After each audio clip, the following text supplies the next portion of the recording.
Okay everybody, this is mooneydashcam, and today we will be talking about a mob execution style murder. We're heading to the address now. The address is 3085 Emmons Avenue, Sheepshead Bay, Brooklyn.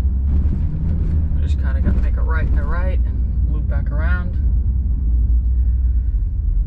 So okay, the Gambino Associate Anthony Pandrella on October 29th, 2018 goes to visit his longtime friend who is connected to the Lucchese crime family.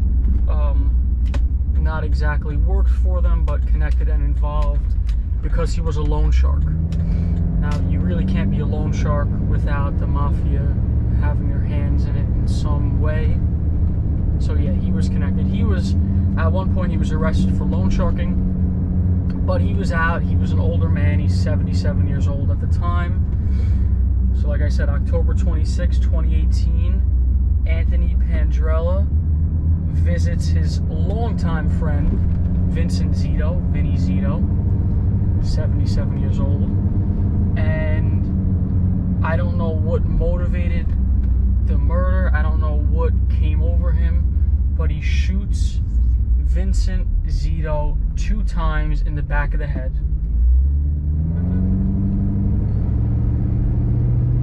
This guy behind me wants to honk. He's in a rush. Watch him go around. Yeah, we're friends now. So, shoots him twice in the back of the head and cleans up all his evidence of him ever being there. Now, this is earlier in the day. Takes the murder weapon, puts it next to the body to try and make it look like a suicide. Now, does anyone see anything wrong with that being a suicide? Who do you know that kills himself, shoots themself twice in the back of the head? Doesn't really add up. Maybe not the smartest guy around, but hey, this is how it went down. So, shoots him twice in the head, cleans up as much evidence of him being there as he possibly can, leaves the murder weapon next to the body in the living room. Body is face up, okay? Looks around the house a little bit, steals cash and some of his loan sharking information, loan sharking assets, as it was put in all the articles.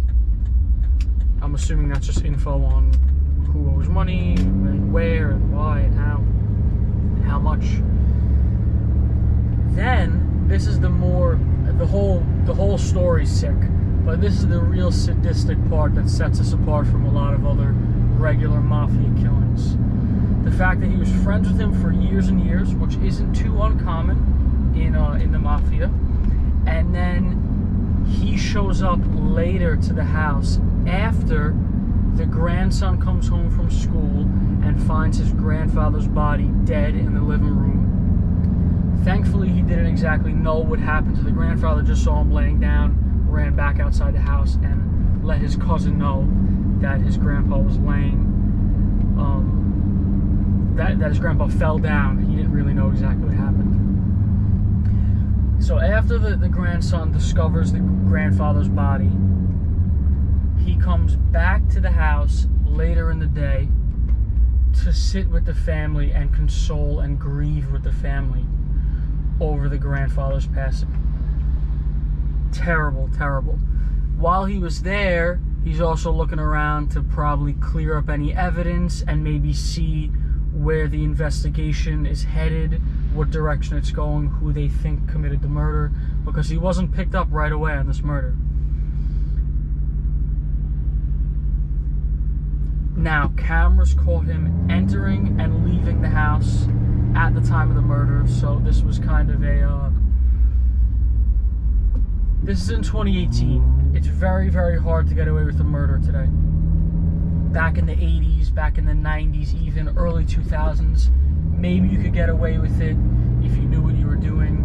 Today, something like this, which seems more of like a desperation killing to me, I'm no expert, but yeah, very hard to get away with something like this.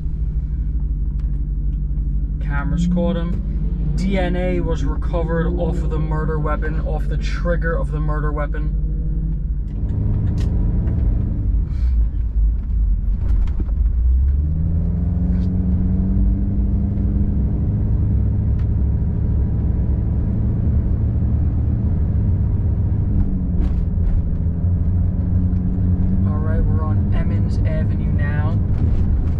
Like I said, it's at 3085 Emmons Avenue, which is the corner of Emmons and Batchelder Street.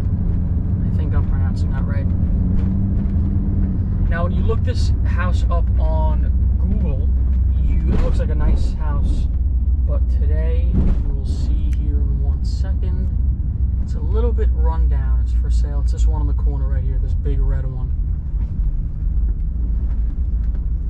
I'll hop out here and get a better look at the house.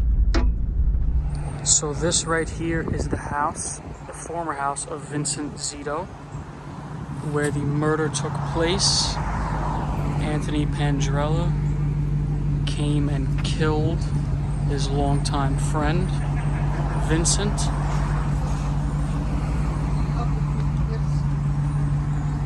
It's a little bit run down now. I'm not sure if someone's living in it or not. And I just read that Anthony Pandrella wasn't arrested until March 13th of 2019. So 7 months that he was out on the run for this murder. Pretty crazy. This is the house it all happened in. I believe he was sentenced to life in prison. Someone correct me on that in the comments if I'm wrong. Back in the truck, I only have one thing left in my notebook to tell. Some of his neighbors did not really like him. They called him a snake and a schemer. I'm talking about Vincent Zito here. There's a story that one of them told that he sold a gallon of gas during Hurricane Sandy, which this area was very, very affected by Hurricane Sandy. Flooded out everything, you know, you couldn't get gas. He sold a gallon of gas for $100, one of his neighbors said. So it wasn't exactly liked by everybody. Even his son said that after his father was killed. But, alright, that's pretty much everything I have to tell you. I'll see you in the next one.